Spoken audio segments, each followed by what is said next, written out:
Alright, what's going on YouTube? It's Mega here. What I'm going to do is I'm going to go ahead and give you, this is going to be your weekly recap video.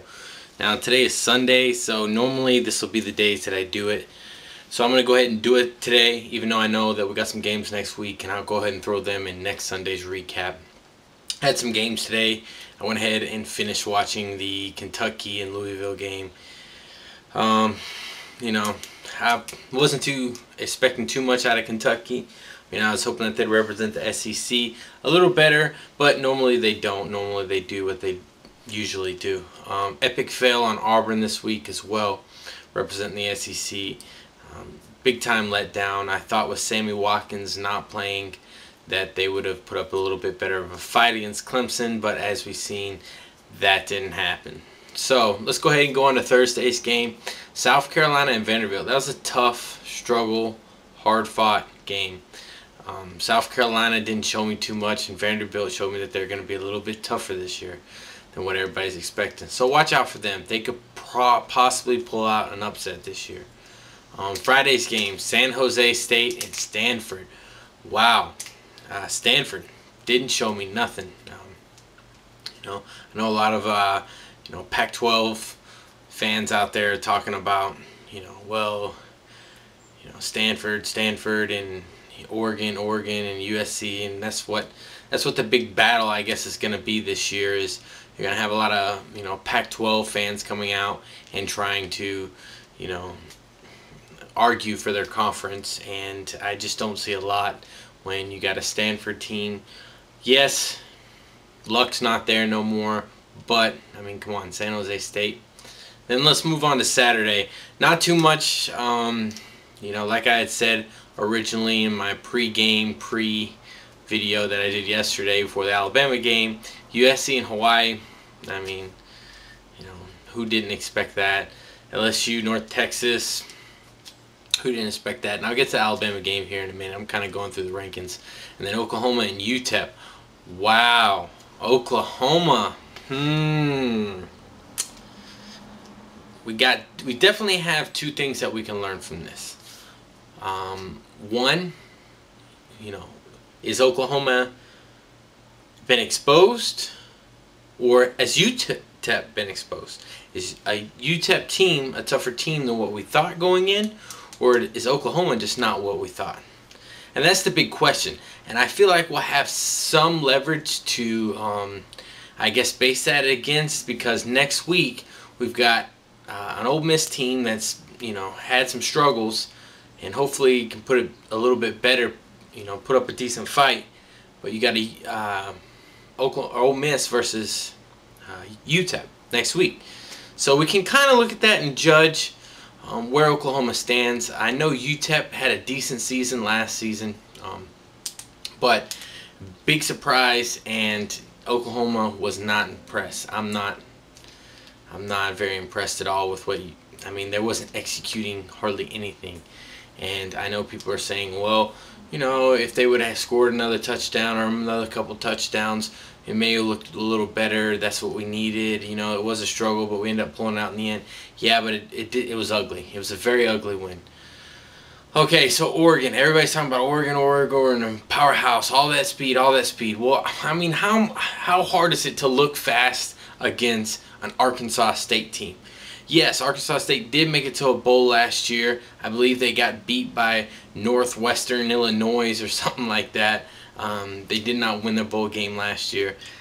I think any team looks fast against them. I mean, don't get me wrong. Oregon's got a very fast team. They've got a very athletic and talented team. But when you put those athletes versus, Arkansas State, it's a lot easier to look quick. I mean, that's all everybody talked about last year before last year's Cowboy Classic game, LSU and Oregon. So all you heard is the speed is the speed. Well, the SEC will not be able, the SEC defense will not be able to hang out with that speed. They're going to be winded by the second half, and we've seen what happened. Oregon's speed was exposed and shut down, okay?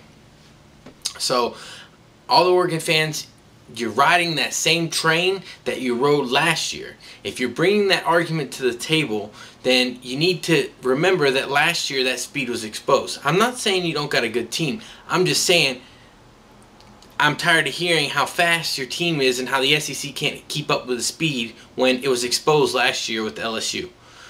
Okay, so let's go down. Georgia, Buffalo, not a big surprise there.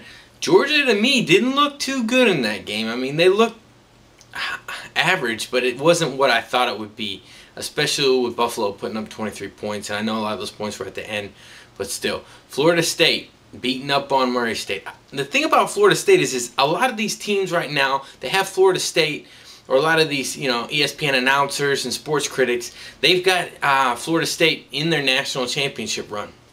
And you got to remember that they're not doing that because I know a lot of Bama fans and a lot of SEC fans are saying, well, they don't play nobody and it's easy to look good. And you're right.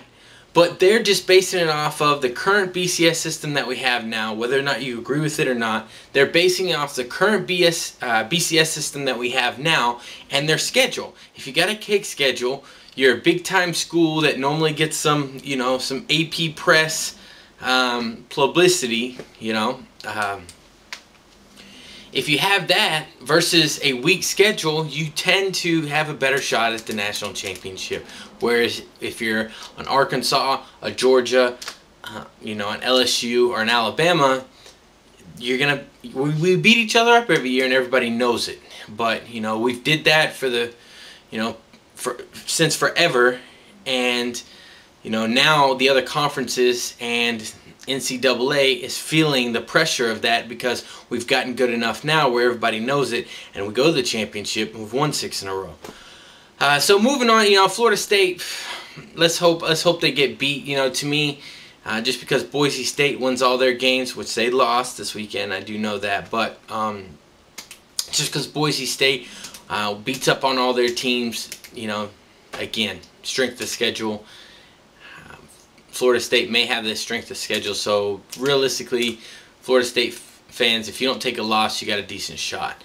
But the ACC, I will say this, I think is one of the better conferences, especially a lot better than the Big Ten, a lot better than Big 12 conference, and then it's I'm gonna say, my opinion, it's better than Pac-10 or Pac-12. I mean, so. That's just my opinion. I think the ACC is the second best conference right now. So Arkansas, Jacksonville State, big surprise. Tennessee, was impressed. Tennessee played some good ball, even though I don't like Tennessee whatsoever. Tennessee, played really good ball. Nevada beat Cal. That was a surprise. That's an upset. I guess if you could call it an upset. To me, it's not really an upset. Both programs are pretty much down the drain. I guess the only reason why it is even considered an upset is Cal in the past have had decent programs and they're kind of down the drain right now. Oklahoma State gets my applaud for this week. Congratulations. You put up freaking 84 points on the mighty Savannah State. Congratulations. 84 points. Impressive. I hope that works out for you in your BCS run to the national championship. 84 points. You guys are awesome. Auburn. Embarrassment. Complete embarrassment. And I know a lot of people are going to say, well, what about Kentucky? Well, I don't really expect too much out of Kentucky. But Auburn, come on. So we already talked about that, so I don't want to beat a dead horse. But I was not happy with that Auburn game whatsoever. So, I guess this is like kind of the moment that everybody's been waiting for. Alabama. I was very happy with that game. I definitely seen some things I didn't want to see or didn't expect to see. I have to eat my own words a little bit. I guess, our secondary got exposed a little bit. They gave up a few big plays. That's expected. To me, that's expected. Especially when you play a tough team in your first games, you're nervous, you don't quite got the coverages down. Maybe that was part of the issue. And then the other issue is we got a junior secondary.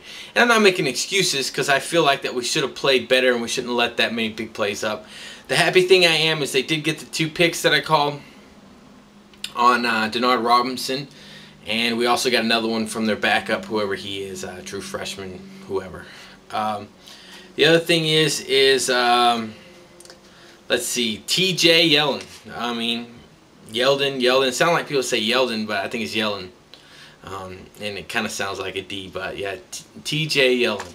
So, 100 plus yards. He was 110 plus a TD.